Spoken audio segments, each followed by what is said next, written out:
Esiet sveicināti šādā pustumsā Latvijas radio studijā. Šodien aktuālā saruna ar radio žurnālistu Aidu Tomsonu. Labdien, Aida! Sveiks! Kā tu raugies uz to, kas šobrīd notiek visapkārt Latvijā politiskā ziņā? Diezgan tas politiskais rudens iestājies ir ļoti strauji. Agrāk nekā astronomiskais. Mums bieži tā iestājas. Kā tu vērtē to? Tu ikdienā arī, protams, par šiem tematiem runā, uzklaus par cilvēku viedokļus un vispārējo.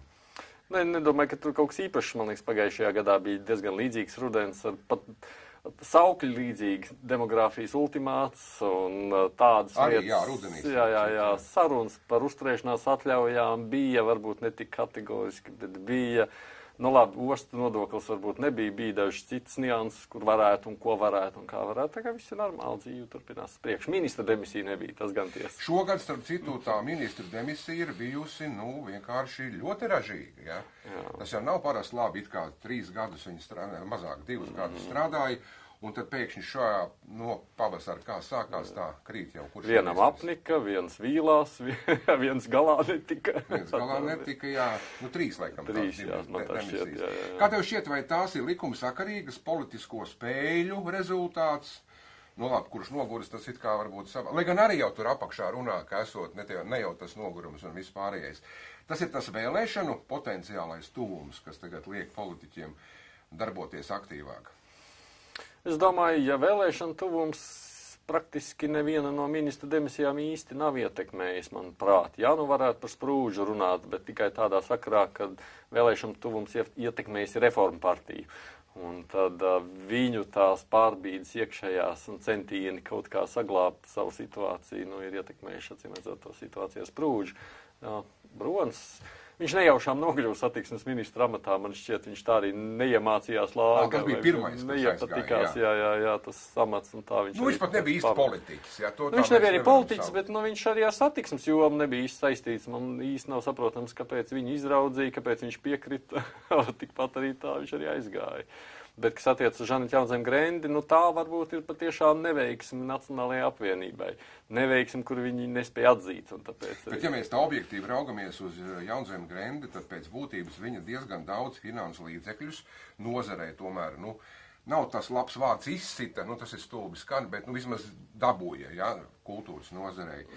Tad pret viņu nevērsās neviena no radošajām apvienībām, tagad, ka šis skandāls pēdējās nedēļās bija. Ja? Bija attiecīgi cilvēki no kultūras, kurai viņi bet tas taču varbūt ir tikai dabiski.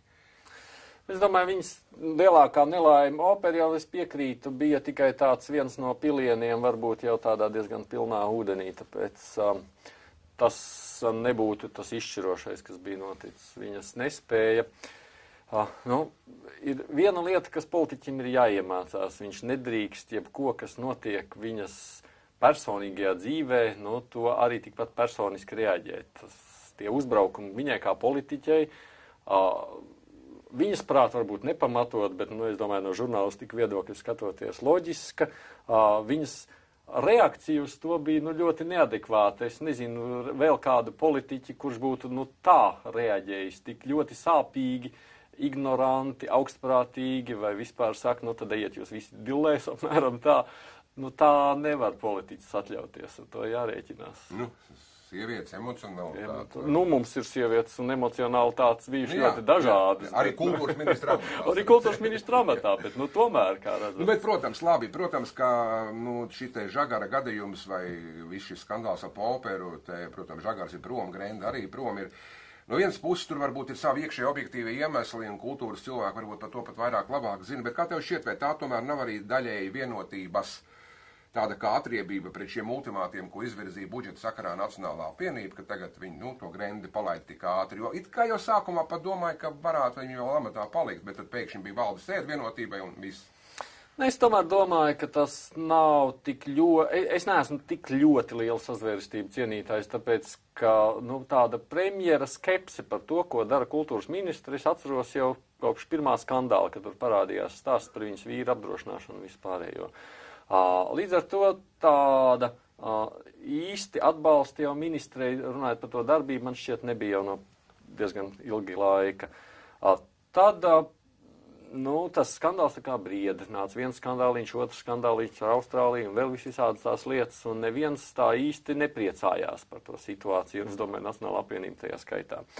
Un tad bija, kaut kādā mirklī, tagad, kad notika viss ar operu un žagaru, tā sabiedriskā reakcija bija tik liela un tik publiska, un tiešām spiediens tika izdarīts uz premjeru, ka viņam bija arī grūti nereaģēt patiesībā, ieskaitot valsts prezidentu, kurš teica, ka ministru kabinetam ir jāiejaucās šajā brīdī, palikt malā vairs nedrīkst. Tu pieminēji valsts prezidentu. Viņš diezgan skarbi izsakās par pašreizējās koalīcijas un valdības darbu.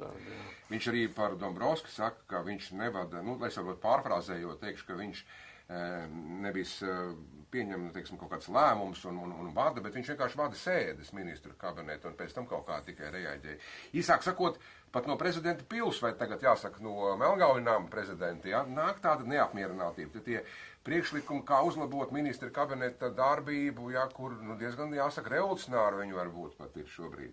Tā kā īsāk sakot ar to, kaut kas ar to valsti, tā kā mums īsti pārvaldība kārtībā nav. Vismaz tāds šobrīd tādas sajūtas rodās. Es dzirdu no prezidenta, viņa subjektīvā viedokļa ne tik daudz uzbraucienu Dombrovskim, cik vairāk uzbraucienu pašreizējai koalīcijai kā tādai un tām attiecībām, kādas tās ir. Un es domāju, ka tur Dombrovskis nepavisam nav priecīgāks.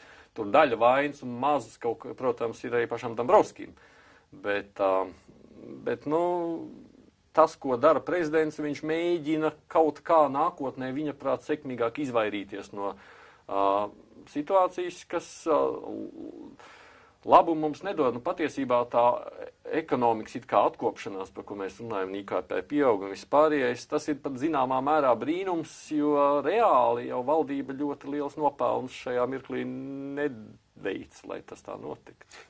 Jā, man daudz arī eksperti saka, it kā tas uz ciparos raugoties, mēs esam veiksmes stāsts, kā daudzi runā, bet patiesībā jau joprojām lidmašīnās brauc cilvēki projām no valsts. Nē, veiksmes stāsts mēs esam tikai tik daudz, cik mēs dziļā bedrē iekritām, tik mēs ātrāk krāpjamies ārā, nekā mēs bijām gaidījuši. Mēs it kā atgūstamies atpakaļ tajā pašā zonā. Ar cilvēku aizbraukšanu tā ir cita lieta, tāpēc, kad privāti jau, protams, to tā vispirms neizjūt. Otrkārt, manā atmiņā ļoti labi cilvēki aktīvi brauc prom, tad, kad mums sākās arī traknie gadi aktīvi brauc prom. Tā kā tas ir, cilvēki vienmēr meklē labāks dzīves meklējums un tādas iespējas ir. Ja mēs par tām politiskām partijām runājam, kā tev šķiet, Nacionāla apvienība ir pateikusi, ka viņi tagad raudzīsies, kā budžets veidosies un kā tos viņu priekšlikumus tur uzklausīs, un tad lems palikt vai nepalikt valdībā. Reforma partija arī tagad saka nekāda sarkanu, reforma partija. Nekāda līnija vairs nav, un tad kaut kāda signāla tiek dot zaļiem zemniekiem.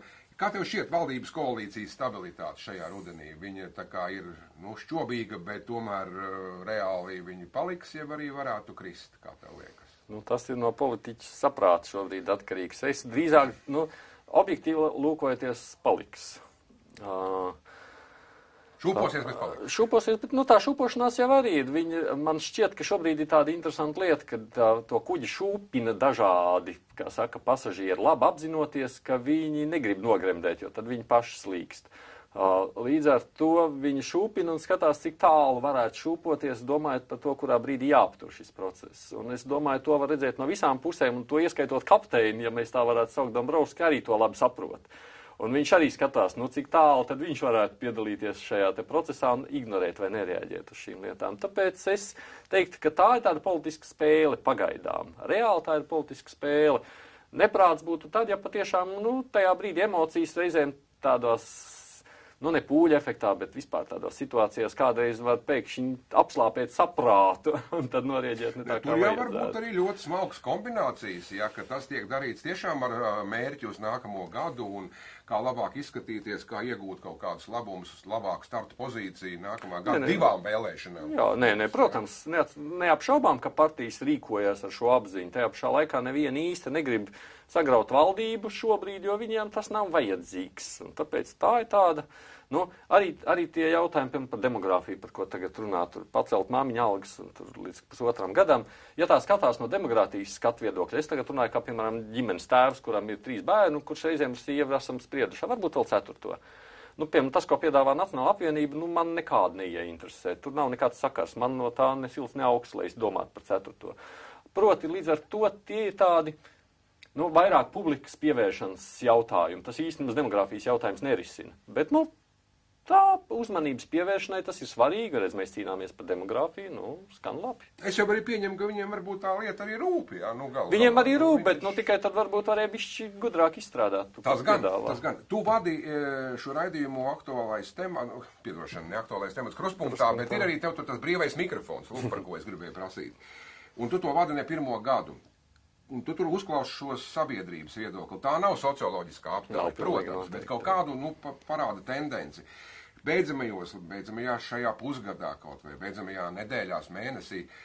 Kā tev šķiet, vai tas cilvēku noskaņojums ir, nu, līdzīgs, kāds tas bija? Saglabājās tāds, nu, standarta jautājums, standarta problēmas viņus interesē, vai ir vērojams arī kaut kādas, nu, izmaiņas šajā te pseido pētījumā, pseido aptaujā? Es pat teiktu, ka nē, nekas mainījies arī nav, un nav jau arī tāda īsta pamata. Tajā brīdī, kad uzrodas kaut kādas aktualitātes, nu, tad pensionāru pikets, tad, protams, kaut kādas emocijas vienā vai otrā pusē, nu, tad, kad parādās žagars, tad viss grib runāt par žagaru. Bet man šķiet, ka tādās, sacīt, ka tur valdība būtu ļoti, nu, ka cilvēki būtu kaut kā ļoti vīlušies vai kaut kur ļoti sacerējušies vai tā, es domāju, ka nē, tāds objektīvs pamats valstī satraukumam nav. Viss ir tik pats slikti bijis, cik ir, vai labi, cik ir bijis, cik ir. Nu, to jau mēs skatīsimies, kā attīstīsies notikumi. Pagaidām tu saki, ka objektīvu pamatu satraukumam nav, lai nu tā paliek, lai nu tā būtu. Es biju radio žurnālista Aida Tomsona viedoklis aktuālajās sarunās. Paldies tev. Paldies.